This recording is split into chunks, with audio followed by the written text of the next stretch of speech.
latched onto the, Here's to the a engine. question. Are there any ideas that you could see in other products that you thought, that's a good idea, I'll put that in TM1, or most of the ideas that you have for TM1 just your own ideas? Well, I mean, frankly, before I decided to leave my job at Exxon, I looked at what other products were doing, and I kind of validated the notion of multidimensional cubes and so on, that they already existed. Was that disappointing that they already existed, or was that, were you relieved that you weren't thinking of something completely? Frankly, I looked at it from the standpoint of, what is my competition, and it didn't surprise me that there were other products that were doing the same thing, because it was, to me, it was such a natural thing obviously. that everybody needed, that so it kind of validated that. Sure. And had there not been, it would have kind of given me some pause. Yeah, right. Okay. So there wasn't really any.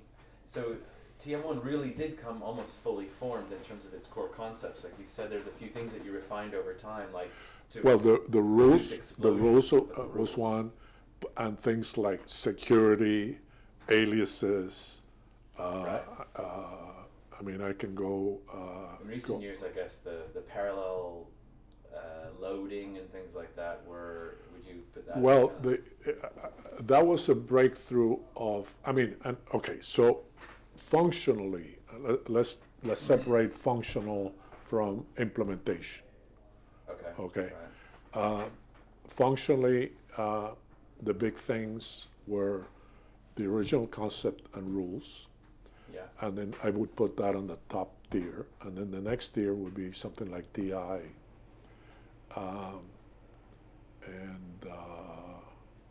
security is pretty important. Security. And there's a whole myriad, aliases, and I can't, I can't think off the top of my head how many other things. So those are functional things, and then in terms of the performance. There is the compression, the try compressing the cube. Yeah. There's the Stargate algorithm, where the calculations were being done cell by cell. Yeah. Whereas if you had a slice of data, there was a way to kind of do all the calculations in one pass, and that's something I picked up from a.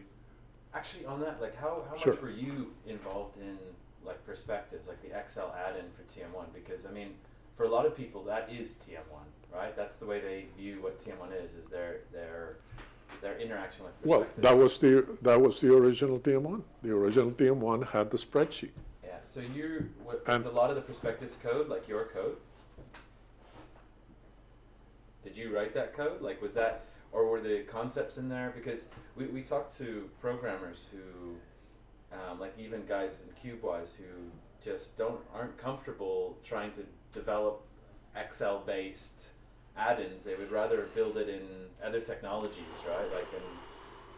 Like a lot of companies are comfortable going, I'm going to go build web-based applications, and get really uncomfortable in the area of trying to program for Excel. Now you're pushing my memory.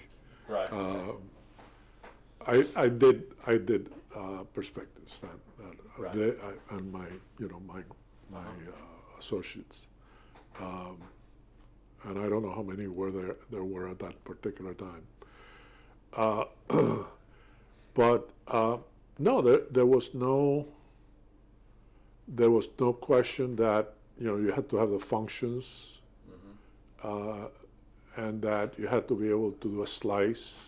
I mean, there's really nothing different between perspectives and the original TM1 product that had its own spreadsheet, Yeah. and in which you did exactly those things. But there's more, like I guess we've come to appreciate how Perspectives works more in over the years, I guess, after seeing how other spreadsheet add-in products work, even on top of TM1 or otherwise, because there's a lot more clever bits that you have to program into it for performance or for interactivity, which is, you mentioned like Stargate View, being able to efficiently be able to capture what's in a spreadsheet and send it back. But people get so creative with spreadsheets is that, you know, they pull a piece of data out of a cube that actually is the result of which should be used by another cube reference that for the name of an element or whatever.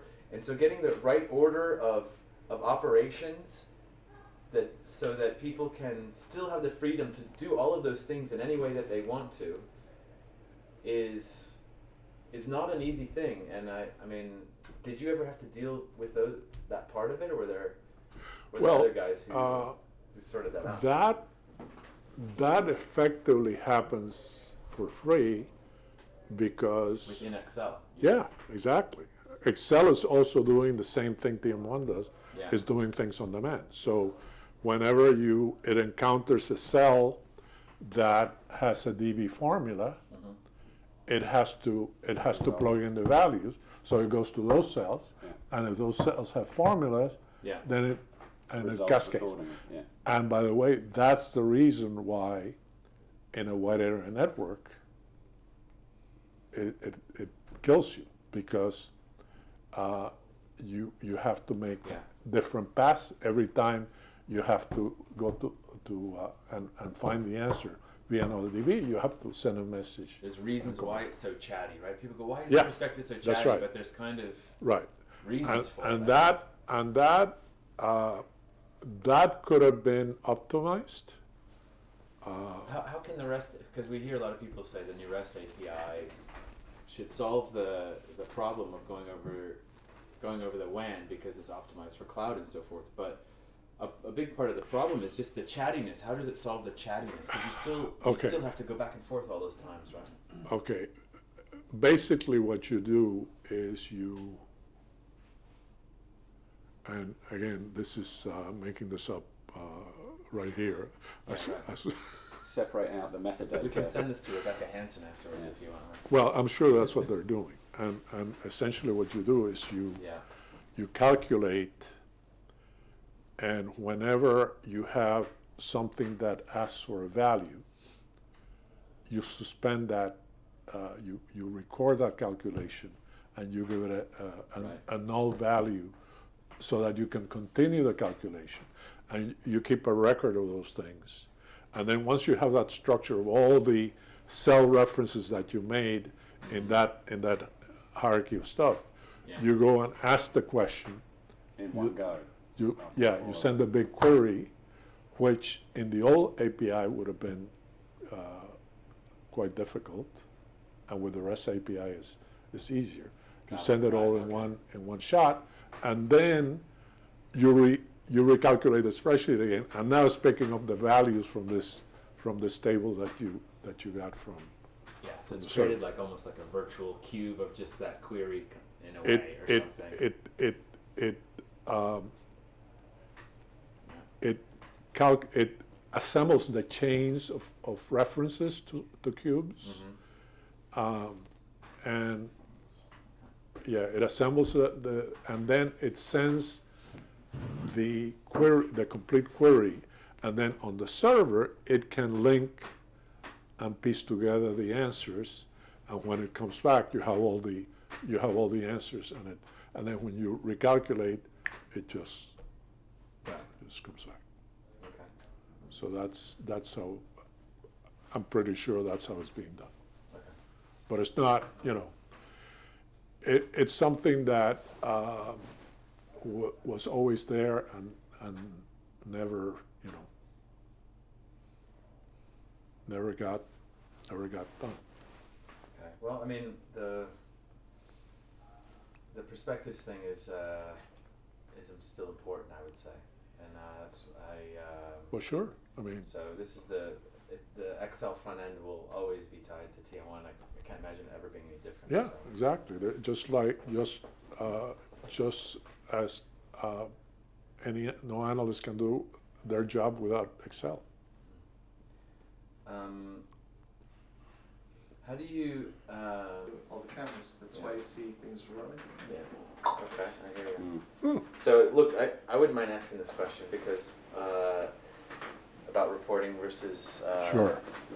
versus planning, or reporting versus budgeting and forecasting, right? Because one of the things that that we deal with out there is, a lot of customers ask for, I need a budgeting solution or a forecasting or a planning solution, or they ask for, I need a reporting solution, right? And the fact of the matter is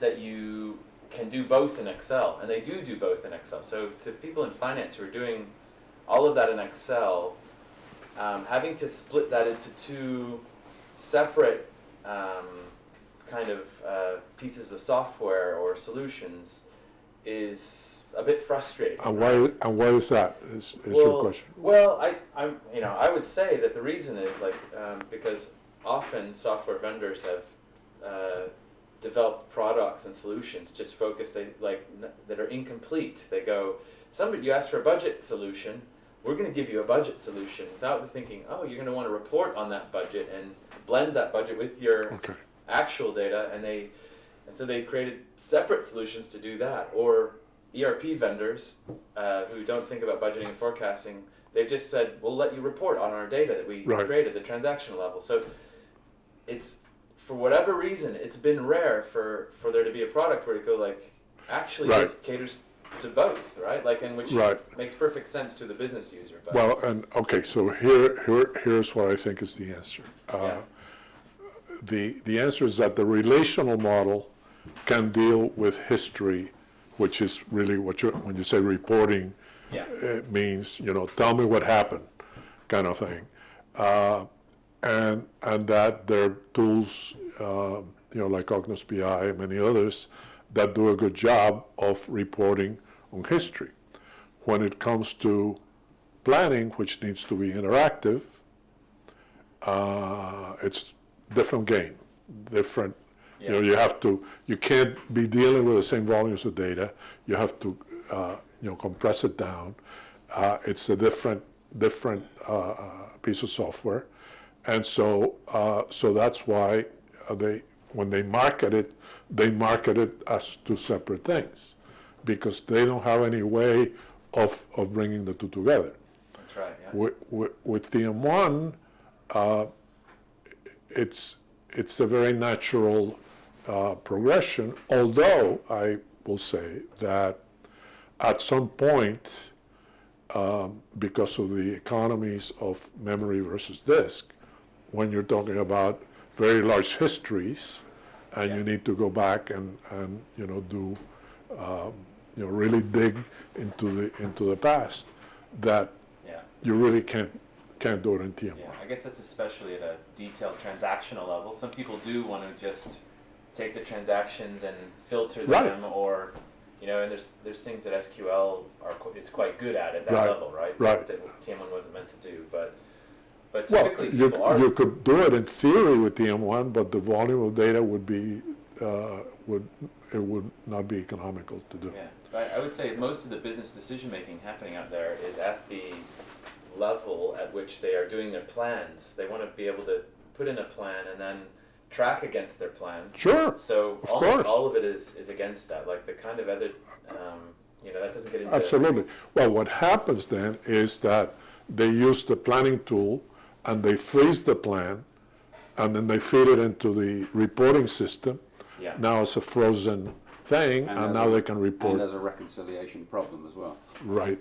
It's frozen because you don't know how the calculation how it got to that point. Right. But there's a related thing that I want to talk about, which is memory-based relational database. Okay. Right. And what's happened is that the economies of memory have gotten to the point that it makes sense, or it's affordable, or it's desirable to run your relational database in memory because it's faster, Yeah. And then people look at TM1 and they say, wow, TM1 was way ahead of its time in that it was in memory. And of course, the reason TM1 was in memory is because it had to be in memory. And the other corollary is that I don't care if the relational model is in memory, you will never get a interactive planning system based on a relational database, whether it's in memory or not. Right. So, Yeah. so it's 'Cause it still has to it's do an way too much illusion. work. It's an illusion, but It still has to do way too much work Yeah. for it to be interactive. It still well, has to it attend to doesn't attend. have. It's still based on queries that are by definition batch. It is not cell oriented. Yeah. So for all the reasons that we talk about the difference between the functional model and the relational model, it doesn't matter whether a relational model is in memory or not. Yeah. It's intrinsic in its nature. But this is one of the ways that like distractions happen in the market, right? Is everyone starts talking about in memory or whatever, and they say, look, we're in memory, so we're just as good as TM1, and they make Tick the TM1 box. just, or right now, like the big thing is we're in the cloud, and or whatever, and when you go like, well, how does that actually make it a better budgeting and forecasting system, or a better business modeling system, or how does it solve the business problem better? And there's reasons why cloud is interesting or valuable, but it doesn't actually fundamentally make it. If you still put a relational database in the cloud and try to turn it into a Exactly. budget system, it's still going to be not really going to work. Yeah, It's still I mean gonna reach the its cloud. limits very quickly. For example, I think it's great. It's great that I can have my iPad or my computer here, and it's as if I'm back in New Jersey. I don't have to, it's all in, that's great. So I think the cloud is a good thing, and that I think the cloud is a valid direction. But of course, people tend to, when a fad comes, they tend to Overreach a bit. yeah. overexcite over things. Yeah. It happens in politics too. Yeah, it happened. But there's been a few of these sort of distractions over time. I mean, for a while in the industry, everyone got really into workflow. They're like, workflow is really important. Like you can't, surely the key component or the key structure of a budget is the workflow of people submitting and approving their budget. And it was found that, like the tools would go out there and sell on the basis of that they had these great workflow tools, and it sold really easily because it described the business process quite well. But when you, in practice, putting in those workflows, they're almost always too restrictive when you think about it in real life, right? Like I've wondered about that. Those structures. I wonder about that because indeed workflow, I mean, to me it's important, it'd be great if any particular planning products like TM1 that or tools that are used for planning, that they should have built-in workflow. And as you well know, it doesn't have workflow. And I'm just wondered why is it that workflow has not been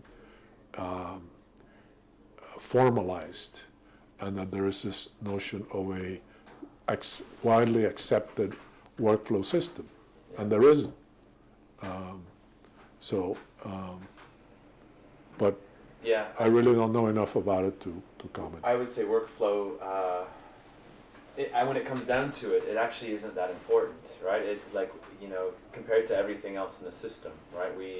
You covered it together at the last minute with, Well, the reality is, like, people don't really use it. Like, probably the most powerful thing in a budget is just a deadline. Go, get your budget in, and we're going Right, to shut it down. right, And then right. we'll look at the budget tomorrow. It's not, like, or a lot of times it's just, like, literally we've talked to people and I laugh about it after the fact and go, yeah, actually I just stand up and over the partition I just say, hey Larry, I'm done with my budget, It's like you can overcomplicate things by trying to put it into a system. exactly. And it's like, and that's what happens. The with workflow model. coordination is 0.0001% of the effort that goes into, Yeah, it's And- not the and problem. There is it's not actually the no problem. problem they're solving there. that's right.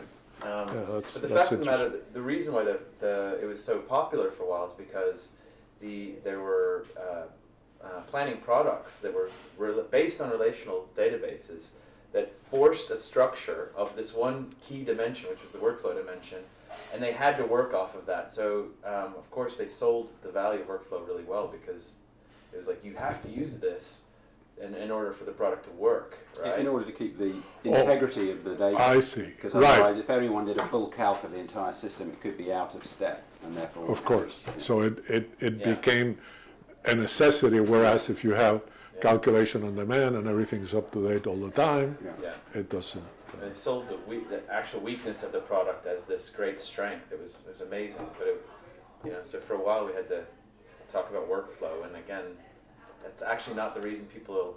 That wasn't Yeah. actually the problem, but. So are we running out of things to talk about? I think we've just solved everything that ever needed to be solved. Yeah, well, Francisco's written down In big data in and terms of IoT. distractions, IOE. In terms of IoE. in terms, you're talking about distractions and stuff and workflow, Oh. those distractions and big data. Oh, that's classic. That's a classic total bullshit. Yeah, Yeah. the big data. Oh, I mean, Yeah. yeah, absolutely. And Yeah, big data was just it was just a marketing term for stuff that existed. Yeah. Now people are starting to call it. We hear more and more about data lakes, right? Like I have a data lake. I heard of data harbor the other day because A data harbor. was better at sort of like keeping safe data, because a lake was probably a bit kind of Yeah, rogue or something. harbor has some structures around it. Yeah. Typically, Unlike- right? So, data mart or data, where, yeah.